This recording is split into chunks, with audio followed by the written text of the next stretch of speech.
Welcome to the Brunswick Beat, Brunswick County's only television news show brought to you by the Brunswick Beacon. I'm Rachel Johnson. And I'm Stacy Manning. 3 Civvytown volunteer firefighters were injured Monday night when the roof of a burning garage fell on them. They were among more than 50 area firefighters who responded to a house fire on Josh Circle Southwest and Supply. The firefighters were rescued and had only minor injuries. The home and garage were completely destroyed. Brunswick County is in a severe drought, and county officials want residents to use less water. Recently, peak water usage has been more than 24 million gallons per day, nearing the county's 30 million gallon per day capacity. If water usage continues at these levels, the county may implement mandatory restrictions with fines up to $100 for violations. A recent bill passed in the General Assembly allows up to 4 terminal groins to be built along North Carolina's coast. Many local coastal groups and agencies have lobbied to bring the hardened structures to fragile, erosion-prone Brunswick County coastal areas. Governor Bev Perdue has until Thursday, June 30th to review and possibly veto the bill. The Sheriff's Office investigation into Commissioner Charles Warren's claims he was harassed and racially profiled has cost Brunswick County taxpayers $868. Warren had filed a police report claiming intimidation by sheriff's deputies and fellow commissioners Scott Phillips and Bill Sue. Finding no evidence to support the allegations, the Sheriff's Office has closed the investigation. Monday night, local activist Jenny Quaglia spoke at the County Commissioners meeting. She wants Warren to resign. So what am I calling for?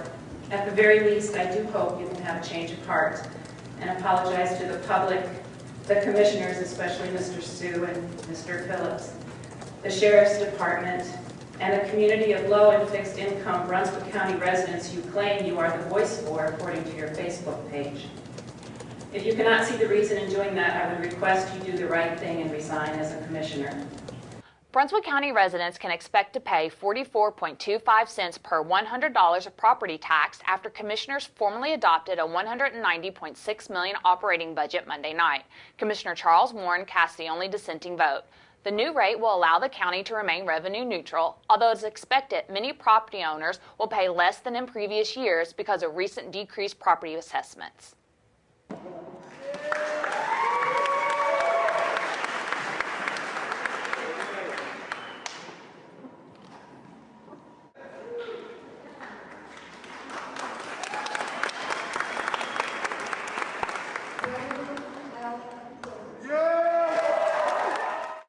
Congratulations, graduates! The biggest graduating class in Brunswick County Academy school history graduated Friday night. 30 graduates received their diplomas.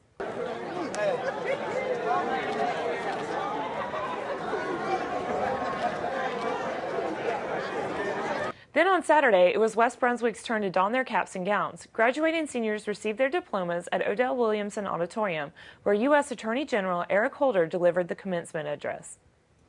The Brunswick County Health Department will have a new director beginning June 27th. David Stanley, the current director of the county's Environmental Health Agency, will replace longtime health director Don Yowsey, who is retiring from the health department after 14 years. U.S. Army officials recently conducted their annual anti-terrorism exercises in and around Brunswick County. Last Wednesday, officials invited the media for a sneak peek of what goes on behind the gates of Military Ocean Terminal Sunny Point during a large-scale anti-terrorism training exercise. Here's what U.S. Army Colonel Joseph Callisto had to say. What you see here today is one of our capstone events for Point Defenders as our emergency management response and reaching out to our local partners here. New Hanover County, Brunswick, will have MassCal buses show up here. As you can see, we have a chemical scenario here right now. The investigation is underway as to why that happened, what happened, and the triage all the patients that are here. Once the Brunswick County, New Hanover County, MassCal buses get here, they'll be triaged and then brought to various hospitals in each county. Charlotte detectives are searching for 6 people involved in a fraud ring. Among the suspects are a husband and wife and their 30-year-old son. The suspects are accused of stealing checks from mailboxes, creating forgeries, and using the checks at Walmart to purchase electronics. The next day, the items are returned for cash. Anyone with information is asked to call Sergeant Eric King at 754-6008. A Charlotte woman was arrested Thursday for allegedly assaulting several people during a fight on Hale Swamp Road. 3 people were injured and taken to the hospital before deputies arrived. Annie Lubland, 45, was arrested and charged with 3 counts of assault with a deadly weapon, inflicting serious injury. Read more about these stories and find out what's happening in your community inside this week's Beacon, available on newsstands now. Hi, I'm Laura Lewis, staff writer for the Brunswick Beacon. Do you know of an upcoming event or an interesting person in Carolina Shores, Calabash, or Sunset Beach who you would like to see featured in the Beacon? If so, I want to hear from you. Give me a call at 754-6890 or send me an email at llewis@brunswickbeacon.com. You can also visit our website and submit news there at www.brunswickbeacon.com. Click the Submit News icon in the upper right-hand corner of the screen. Let us know where you'll be, and we'd like to be there too, especially if it means that I get to visit one of the towns on my beat.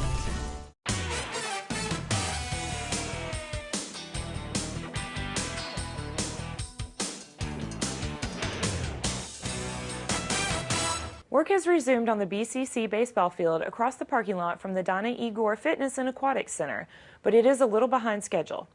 Earlier this year, baseball coach Robbie Allen said he hoped to have a field in place by May so players could practice on campus instead of traveling to West Brunswick High School. Allen plans to have regulation games on the BCC campus by the spring. He is so confident of that happening, schedules for the 2012 season will list home games at BCC. A Wrightsville Beach fisherman and his crew won the Yellowfin Yamaha Jollymon Classic Sunday. The annual tournament is based out of Ocean Isle Fishing Center. D. Logan, fishing aboard Logan's Run, caught a king mackerel that weighed 23.6 pounds. The crew won $17,850. In second place with a catch of 22.5 pounds was Austin Eubank of Wilmington, fishing aboard Clearly Hooked. The crew won nearly $8,000. In third with a catch of 19.95 pounds was Brett Barnes of Wilmington, fishing aboard Hot Rod. The top local finisher with a catch of 18.95 pounds was Justin Weave of Oak Island. He was fishing aboard just in time and finished fourth. 3 county baseball players won gold medals in the Powerade State Games this weekend, and all 3 made significant contributions to the championship effort. West Brunswick, Markel Jones and Landon Tilley, and North Brunswick, Stephen Linkus, played in the 4-day tournament, which featured 8 North Carolina All-Star baseball teams. 4 county soccer players played for the East in the annual state games and helped the team win a bronze medal.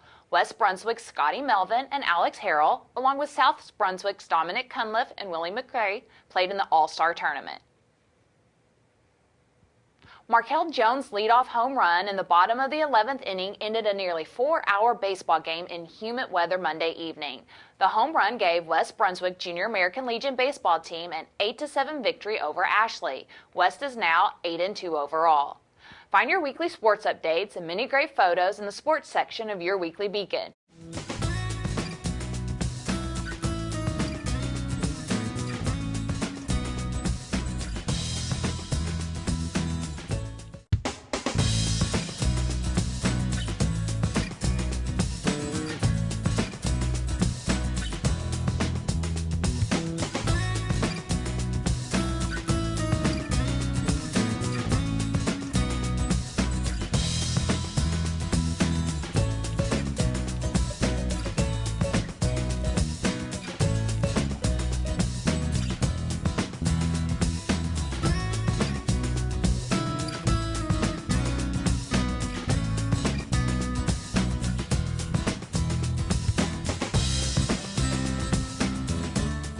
Hi, I'm Stacey Manning, Managing Editor of the Brunswick Beacon.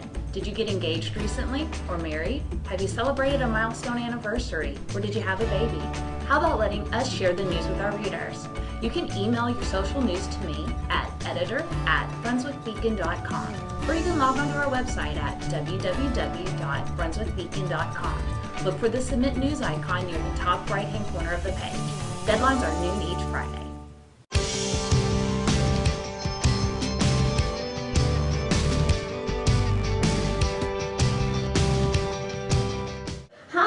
Brunswick County Animal Shelter today with Montana. He's an 8-month-old. He was a stray found in Leland, and he has been here since May 9th.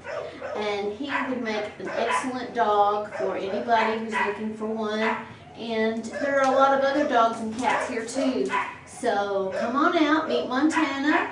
And he is a German Shepherd Alaskan Husky mix. And There are lots of others here to visit with too, so come on out on Green Swamp Road. Montana's a big guy, and he looks like he has a whole lot of energy. He does. He'd be perfect for somebody with an active lifestyle.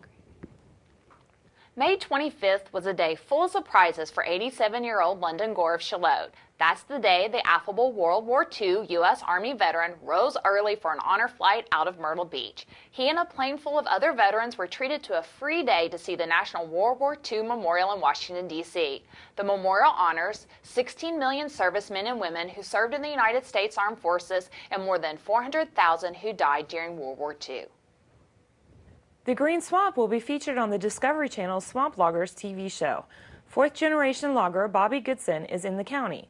He and his crew are logging a piece of land off Highway 211 and Lennon Road. Pick up a copy of this week's Beacon to find out how he became a swamp logger and what brought him to our area. This week we continue our Brunswick County Parks series.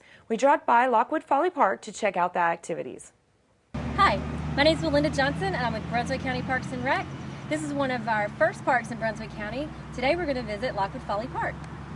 Lockwood Folly Park is located in Supply, North Carolina. We have basketball courts, tennis courts, 3 softball fields, baseball fields, lots of picnic tables, and plenty of stuff to do. There's also 2 playgrounds if you have small children. Hi, my name is Stephanie, and I enjoy coming to this park to have some quiet time. I come out here on my lunch break and bring some of my work with me. And the staff is wonderful out here. They always check and make sure that everybody's safe and that the park is kept up and clean, and very friendly people out here. It's a very nice area to come to enjoy the park and the picnic tables and the areas here.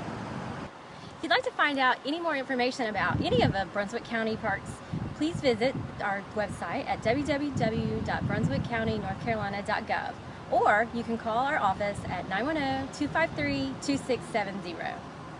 Tune in next week as we visit another of Brunswick County's beautiful parks. 72-year-old Al Slusser, a Vietnam War-era veteran deemed the Ironman Grandpa, is walking from Key West to the Canadian border in Maine, a 2,100-mile walk. Tuesday evening, he stayed with Shallotte firefighters at the fire department. On Wednesday, Fire Chief Paul Dunwell planned to walk with him to Bolivia before Slusser goes on to Leland and Wilmington.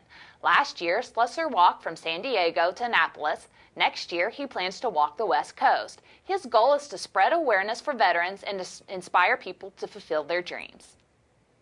That's all the time we have for tonight, but you can read all these stories and much more in this week's Beacon. If you know of a story or a person you'd like to see featured on Brunswick Beat, email us at brunswickbeat@brunswickbeacon.com. Look us up on Facebook under Brunswick Beacon or follow us on Twitter at Brunswick Beacon. Thank you for joining us, and don't forget to tune in next week for a brand new edition of Brunswick Beat, your wherever, whenever news. Tonight's Beacon shines on the class of 2011.